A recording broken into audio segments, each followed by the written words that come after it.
Welcome to our program on Kardec Radio.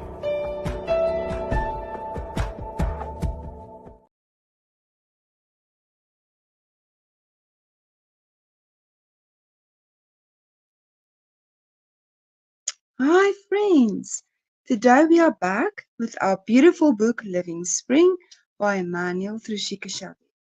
And today we're going to read and talk about chapter 134. Let us seek balance.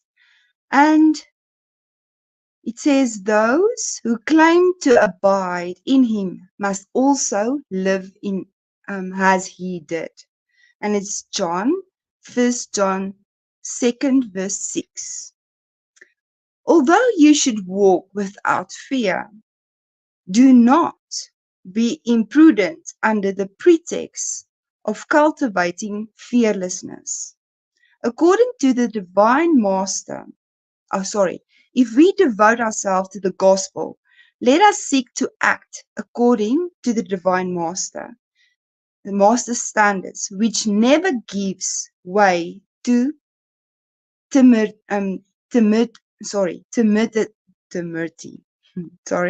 Jesus emphasizes the imperative of building the kingdom of God, but he does not sacrifice other people's interest by rushing the work. So if we look at what Emmanuel is telling us, is that Jesus didn't rush anything. He was balanced. He knew that everything had a time on its own. He advised the sincerity of yes, yes, no, no. But that does not mean being rude about it. He points out the moral ruins of dogmatic Phariseeism, but he still reveres the law of Moses. He calls Lazarus from the tomb, but he does not nourish the pretension of exempting him completely from the death of the body.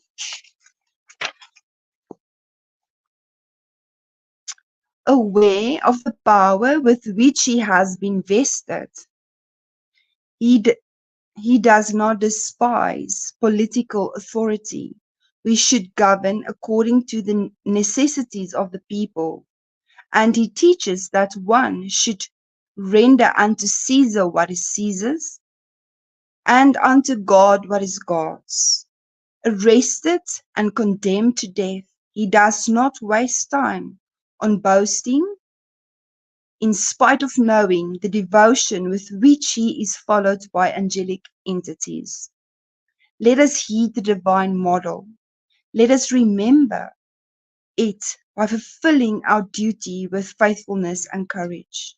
But let us avoid unnecessary bravery, which is the same as dangerous frivolity. A fearful heart paralyzes one's ability to work. A reckless heart sets fire to any endeavor and destroys it. Therefore, let us seek Jesus-centered balance, and we will naturally avoid extremism, which is always a dark sign of disharmony or violence, or disturbance or death. To have balance.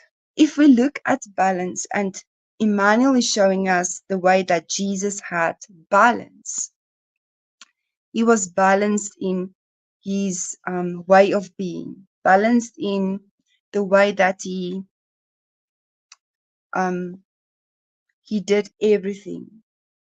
He wasn't rushed. He wasn't hard, although Emmanuel says his yes was his yes and his no was his no. He knew what was right and he stood up for it. He stood up for his mission. But not in a way that he did something to go to the Pharisees or to the higher priests, to go and talk to them, He worked with those who needed it.